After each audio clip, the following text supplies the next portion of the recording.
Okay, let's unpack this. Today, we're not just retelling a Grimm fairy tale. We're diving deep into The True Bride and the Steadfast Heart, a narrative that holds surprising insights far beyond its surface. Mm-hmm. We'll be extracting nuggets of knowledge from the tale itself, helping you understand not just what happens, but why these stories resonate so profoundly, even today. It's sort of a shortcut to being truly well-informed about the enduring power of folklore. And what's truly intriguing about this particular deep dive is how a seemingly straightforward piece of folklore offers such a robust framework for understanding, well, universal human experiences. Right. We'll examine the protagonist's journey, looking beyond mere plot points to consider how her trials and triumphs illuminate themes of perseverance, identity, and the extraordinary power of enduring commitment.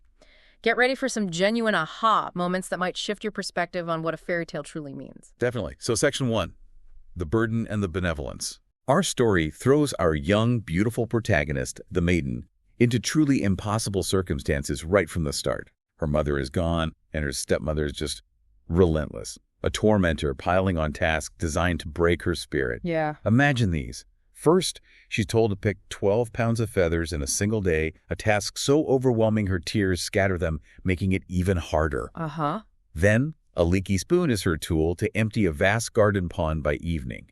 The sheer futility of it. Right. Impossible. And finally, the ultimate, almost absurd demand: build a magnificent castle in a single day or face dire punishment. Yeah. These are clearly not just chores, are they? No, you've hit on a crucial point there. These aren't merely difficult tasks. They're archetypal, insurmountable challenges, almost designed to force a crisis. In folklore, such extreme demands often symbolize the overwhelming existential hurdles life itself throws at us, pushing an individual to their absolute limit. It's precisely in these moments of despair that external, often magical aid materializes. But this isn't just arbitrary magic. It can be seen as a symbolic manifestation of hope or, even an untapped inner strength finally breaking through. And help does appear, almost as if summoned by her sheer desperation. An old woman emerges, speaking kindly, taking on the maiden's impossible burdens. Yes. And the magic itself is quite specific, almost tailored to the task. For the feathers, they practically leap from the quills with the woman's touch. Effortless, almost. For the pond, the water rises like a mist, blending with the clouds. But the castle, that's where the magic truly escalates. It really does. Rocks move themselves into place, walls form, invisible hands lay stone upon stone, columns rise as if by unseen instruction. By midday, a golden weather vane, shaped like a golden maiden, spins on the tower. Incredible speed. And the interior, it's completed by evening. Walls covered in silk and velvet, richly embroidered chairs, marble tables, crystal chandeliers reflecting on the smooth floor, even green parrots in golden cages and singing exotic birds. It's a marvel, instantly created. What does such rapid, almost effortless creation of grandeur tell us about the nature of aid in these stories? Well, it's an extraordinary sequence, isn't it? Marking not just a shift in the maiden's external reality, but a profound transformation of her entire environment. Right. Yet what's equally as striking is the stepmother's reaction, or lack thereof. Despite witnessing these impossible feats, her core nature remains utterly unchanged. So not satisfied. Never satisfied, always plotting more cruelty. This highlights a critical, almost chilling truth in these tales. Some forms of malice are utterly impervious to the external changes that transform others. It suggests a certain type of character is kind of beyond redemption, a darker truth often tucked into these seemingly innocent stories. And that unyielding malice ultimately leads to her dramatic sudden end. As she inspects the castle's cellar for anything she can claim or criticize, the heavy trapdoor, which was only propped open, crashes down. It's just like that. The maiden hears a scream, lifts the door, and finds her stepmother dead below.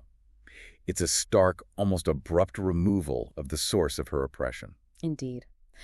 The swiftness and finality of the stepmother's demise are really a narrative device to decisively remove the immediate source of oppression.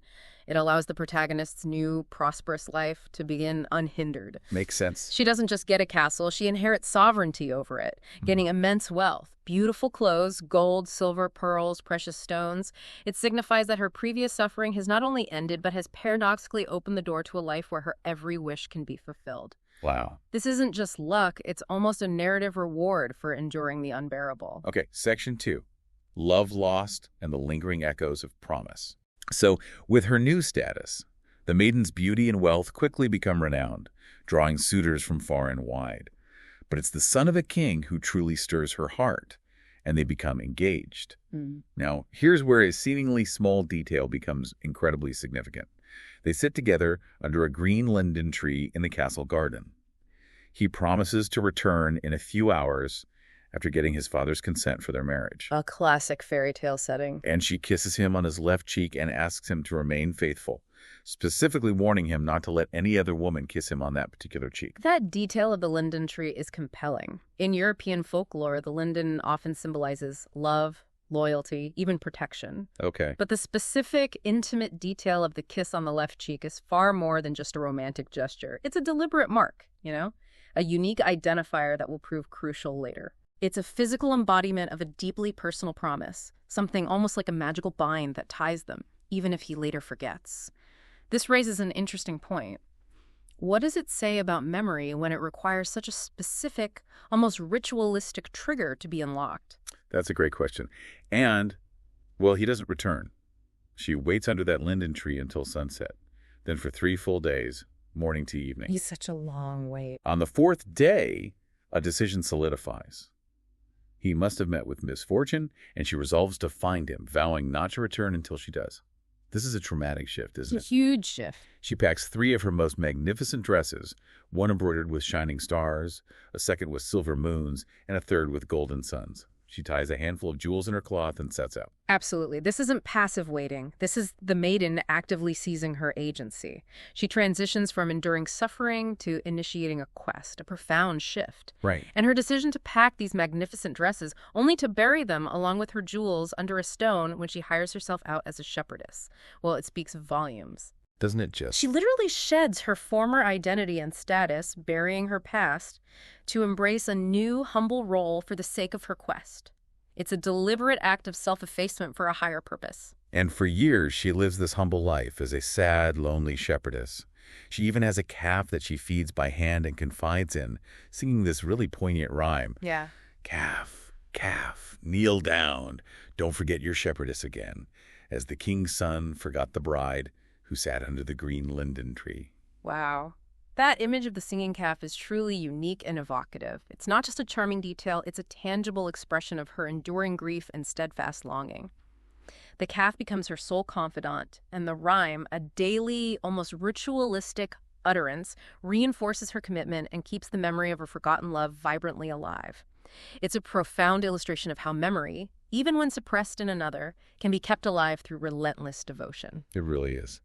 Okay, let's move to Section 3, the unveiling and true recognition. So after a couple of years, rumors begin to spread throughout the land.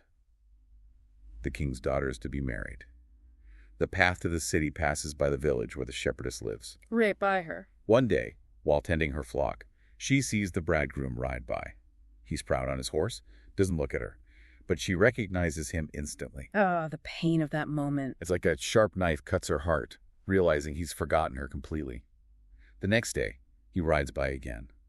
This time, she speaks the rhyme to her calf, loud enough for him to hear. A deliberate move. He stops, looks at her, puts his hand to his eyes as if trying to remember, feels a flicker, maybe, but then rides on, disappearing quickly. Her sadness grows deeper. He doesn't know me anymore. This near recognition is fascinating. He hears her voice, feels a spark of memory, but it's not enough to fully penetrate whatever enchantment or, simple forgetfulness has taken hold. It truly highlights the profound power of disguise and the challenge of true recognition when outward appearances have drastically changed. It sets the stage perfectly for her ultimate strategic plan, to compel recognition rather than just hope for it. And soon after, a grand 3-day festival is announced at the king's court for the wedding. She decides this is her one last dramatic attempt. Her moment. On the first evening, she retrieves that dress with the golden suns, adorns herself with jewels, lets her long curly hair fall free. Entering the brightly lit hall, everyone steps back in wonder, utterly captivated, but no one knows who she is. Total mystery. The king's son is enchanted by her beauty, dances only with her, completely forgetting his other bride. Before dawn, she slips away. This strategic unveiling begins with such power. Each gown, from suns to moons to stars, isn't just about beauty. It's a deliberate, escalating revelation of her inherent splendor. It's as if she's peeling back layers of the forgetfulness surrounding the prince, intensifying her presence with each appearance until the truth can no longer be denied. It's a fascinating narrative choice to have her reestablish her power and influence through beauty and mystery first. Exactly. On the second evening, she wears the dress with the silver moons, with a half moon of jewels in her hair. Again, all eyes turn to her. Building the anticipation. The king's son, completely enamored, dances only with her, looks at no one else, practically begging her to return on the final night. He's hooked. And on the third evening, she appears in the star dress, which sparkles with every step, her hairband and belt adorned with star-shaped jewels. The king's son has been waiting, almost desperate for her return. The tension is palpable. This progressive reveal is not merely dazzling, it's psychologically potent. She's not just winning him over, she's re-educating his memory, preparing him for the ultimate revelation. Each night she embodies a different celestial light, bringing him closer to the moment of absolute truth. It's a masterful display of agency, using her hidden power and status to manipulate the situation to her advantage. And then the absolute moment of truth. He asks her who she is. She doesn't just state her name. She replies, "Don't you know what I did when you left me?" Ooh, the direct challenge. And then with perfect timing, she steps forward and kisses him on the left cheek. This is it, the absolute climax, the quintessential aha moment. Yeah. The specific detail of the kiss on the left cheek is the precise, unique key that unlocks his memory. The text is explicit. In that moment, it was as if scales fell from his eyes and he recognized the true bride. Wow. It's not simply her beauty that breaks through, but that singular, remembered, intimate action. It underscores a powerful insight. True recognition often relies not on superficial appearances, but on specific shared memories and deeply personal connections, something beyond what the eyes alone can see. "Come," he says, taking her hand. "There's nothing for me here any longer." They leave the wedding, the horses racing to her miraculous castle as if the wind was harnessed. That's quite an image. Even from afar, its lit windows glow. As they pass the linden tree where their promise was made, countless glowworms swarm within it. The tree shakes its branches, releasing its fragrance. The magic returning. Flowers bloom on the castle steps, and the singing of the exotic birds resonates from inside. It's a full-circle moment, isn't it? It truly is. This return to her castle, vibrant with magic and beauty, signifies the ultimate triumph, not just for them, but for her. For her, yes. It's more than a happy ending. It's a powerful statement of her sovereignty and agency. The entire court, it's said, is assembled in the hall, and a priest waits to marry the bridegroom with the true bride. Right there in her castle. Their union takes place in her rightful home, the one she gained through her perseverance and the aid of magic, cementing her power and independence within her own story. It's her castle, her agency, her victory. Absolutely. And that concludes our deep dive into the true bride and the steadfast heart. We've journeyed from an oppressed maiden to a powerful queen, witnessing perseverance in the face of impossible tasks, the magic of timely assistance, and the undeniable power of enduring fidelity and profound self-recognition. What's fascinating here, I think, is how this tale, like so many others in folklore, reminds us that trials, however impossible they may seem, can paradoxically lead to unexpected liberation and prosperity. And that recognizing true connection, whether with another or with our own deepest selves, often requires more than just sight.